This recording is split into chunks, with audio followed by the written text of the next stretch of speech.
Exodus 18. Jethro visits Moses. Now Jethro, the priest of Midian and father-in-law of Moses, heard everything God had done for Moses and his people Israel, and how the Lord had brought Israel out of Egypt. After Moses sent away his wife Zipporah, his father-in-law Jethro received her and her 2 sons.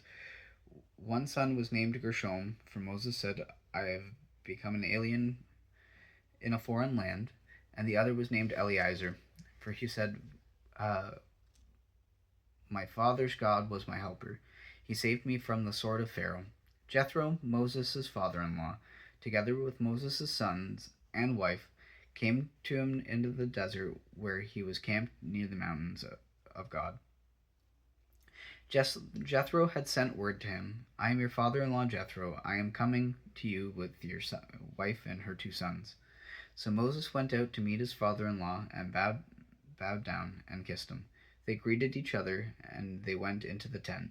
Moses told his father-in-law about everything the Lord had done to Pharaoh and the Egyptians for Israel's sake, and about all the hardships they had met along the way, and how the Lord had saved them.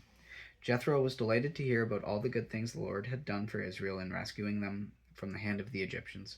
He said, Praise be to the Lord, who rescued you from the hand of the Egyptians and of Pharaoh, and who rescued the people from the hand of the Egyptians.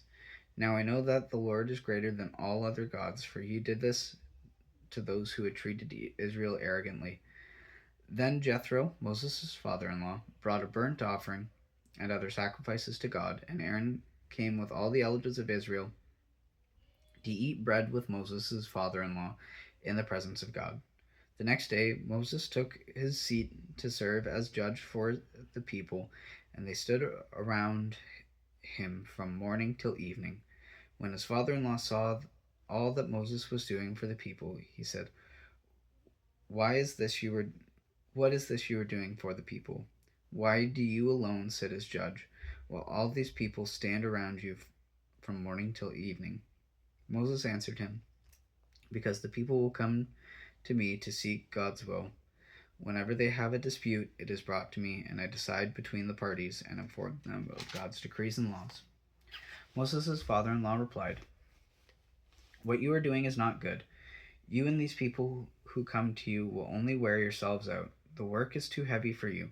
You cannot handle it alone. Listen now to me, and I will give you some advice, and may God be with you. You must be the people's representative before God and bring their disputes to him. Teach them the decrees and laws, and show them the way to live and the duties they are to perform. But select capable men from all the people, men who fear God, trustworthy men who hate dishonest gain, and appoint them as officials over thousands, hundreds, fifties, and tens. Have them serve as judges for the people at all times, but have them bring every difficult case to you. The simple cases they can decide themselves. That will make your load lighter, because they will share it with you. If you do this and God so commands, you will be able to stand the strain, and all these people will go home satisfied. Moses listened to his father-in-law, and he did everything he said. He chose capable men from all Israel and made them leaders over the people, officials over thousands, hundreds, fifties, and tens.